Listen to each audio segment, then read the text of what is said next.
Au cours de son parcours, qui s'est achevé ce dimanche 16 juillet, Jane Birkin a croisé de nombreux artistes. L'actrice et chanteuse de 76 ans, qui nous a quittés à son domicile parisien, a notamment collaboré avec Etienne Dao sur le plan musical. Il a composé et produit son dernier album en 2020. Le chanteur a exprimé sa tristesse sur Instagram peu de temps après l'annonce du décès de la mère de 3 enfants. Inimaginable de vivre dans un monde sans ta lumière, a-t-il écrit en légende d'une photo où l'on peut voir Jane Birkin rayonnante de jeunesse. Profondément bouleversé par la disparition de Jane Birkin, Etienne Dao a adressé une lettre hommage à plusieurs médias le lundi 17 juillet.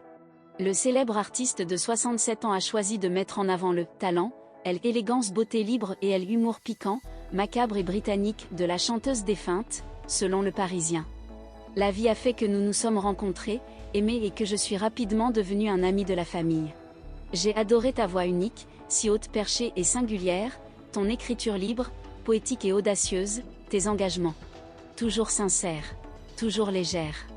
Toujours trop modeste et généreuse, attribuant tes succès aux autres. Toujours, a-t-il ajouté avec émotion. La dernière collaboration professionnelle entre Etienne Dao et Jane Birkin a profondément marqué le chanteur. Il a été impressionné par l'énergie déployée par la chanteuse pour surmonter ses problèmes de santé.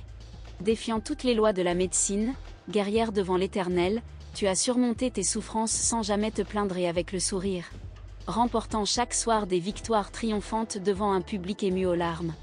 Une leçon, a sobrement écrit le compositeur et producteur de l'album Oh, pardon tu dormais. Cette résilience et cette force dont Jane Birkin a fait preuve ont profondément marqué Etienne Dao. L'osmose entre Etienne Dao et Jane Birkin était totale. Leur collaboration musicale a été qualifiée de « magique » par l'ancienne compagne de Serge Gainsbourg dans une interview accordée à 20 minutes en 2020. Jane Birkin décrivait ainsi leur processus créatif, Etienne suggérait un mot, et je trouvais ça formidable. Il craignait que telle chose soit exagérée. Et je lui répondais que c'était parfait. Elle était fière d'avoir eu la chance de travailler avec ce producteur formidable qui était aussi un ami présent dans sa vie depuis de nombreuses années.